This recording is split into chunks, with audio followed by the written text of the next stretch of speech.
লোডের না শ্বাস বন্ধ করেন না হয়েছে। এই মন্দিরের আরো উন্নতি ঘটুক।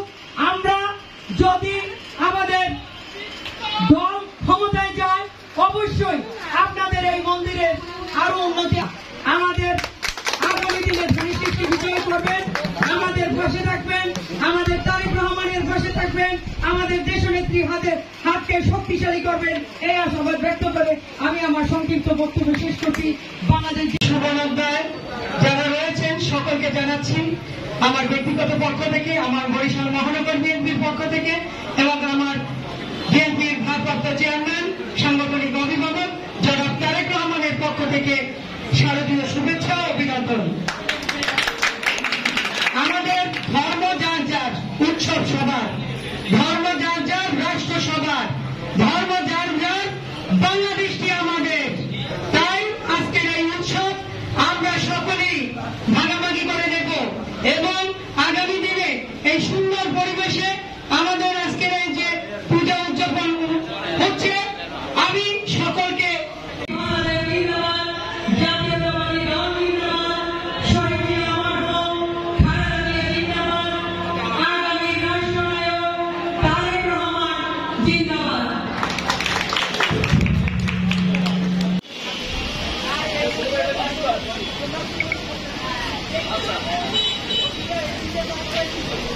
ভারপ্রাপ্ত চেয়ারম্যান তারেক রহমানের পক্ষ থেকে, কারণ তিনি আমাদের কিন্তু নির্দেশনা দিয়ে দিচ্ছেন যে আপনাদের যাতে কোনো সমস্যা না হয় সেজন্য প্রতিটা পুজো মণ্ডপেই আমাদের ছাত্র দলের, স্বেচ্ছাসেবক দলের যুবক ভাইরা রয়েছে।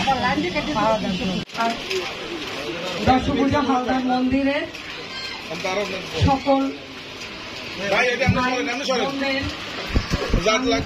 আমার বরিশাল মহানগর বিএনপির পক্ষ থেকে শারদীয় শুভেচ্ছা এবং আমার ভারপ্রাপ্ত চেয়ারম্যান বিএনপির সাংগঠনিক অভিভাবক তারেক রহমানের পক্ষ থেকে জানাচ্ছি শারদীয় শুভেচ্ছা ও অভিনন্দন। আজকে আমাদের নেতারই একটি কথা দিয়ে আমি শুরু করতে চাই। তিনি বলেছেন যে ধর্ম যার যার, উৎসব সবার, ধর্ম যার যার, রাষ্ট্র সবার, ধর্ম যার যার, নিরাপত্তা পাওয়ার অধিকার সবার। তারই নির্দেশনায় আপনাদের এখানে এসেছি এবং আপনাদের সার্বিক সহযোগিতার জন্য যে কোনো প্রয়োজনে আমাদেরকে বলবেন, আমরা আপনাদের পাশে আছি। আমরা সবসময় এই বরিশালে যখনই দুর্গাপূজায় সম্প্রদায় সম্প্রীতির কোন রকম যেন কোন স্খলন না হয়, তার কারণ উনি জানেন ওনার যে কর্মী বাহিনী আছে সেই কর্মী বাহিনী উনি ডেডিকেটেড এবং তারা এই তারেক রহমানের যে নির্দেশ আছে সেই নির্দেশকে তারা সসম্মানের সহিত পালন করে বাংলাদেশে একটা সম্প্রীতি বাংলাদেশ উপহার দেবে আমরা প্রত্যাশা করি। এবং সকলকে জানাচ্ছি আমার বরিশাল মহানগর বিএনপির পক্ষ থেকে এবং আমার ভারপ্রাপ্ত চেয়ারম্যান বিএনপির সাংগঠনিক অভিভাবক জনাব তারেক রহমানের পক্ষ থেকে শারদীয় শুভেচ্ছা ও অভিনন্দন। আজকে আমার দাদার কথাগুলো আমার খুব ভালো লেগেছে। আমরাও চাই এই বাংলাদেশ সম্প্রীতির বাংলাদেশ হোক, সাম্প্রদায়িক, এইখানে কোনো ভেদাভেদ থাকবে না, আমাদের হিন্দু মুসলিম কোনো ভেদাভেদ থাকবে না। আমরা হিন্দু মুসলিম ভাই ভাই, আমাদের কোনো বিভেদ নাই। আমাদের ভারপ্রাপ্ত চেয়ারম্যান তারেক রহমানও আজকে বলেছেন যে ধর্ম যার যার, উৎসব সবার, ধর্ম যার যার, রাষ্ট্র সবার, ধর্ম যার যার, এই বাংলাদেশ সবার এবং এই বাংলাদেশে সবারই নিরাপত্তা পাওয়ার অধিকার রয়েছে।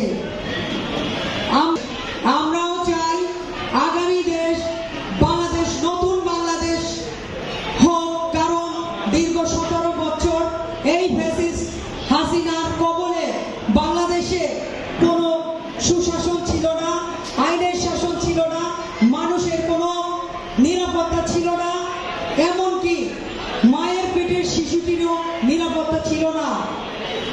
তাই এই মন্দির বলেন, যাই বলেন না কেন, কোনো জায়গায় কিন্তু নিরাপত্তা ছিল না।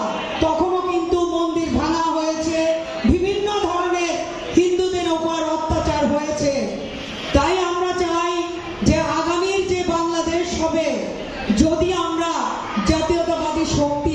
আমাদের জাতীয়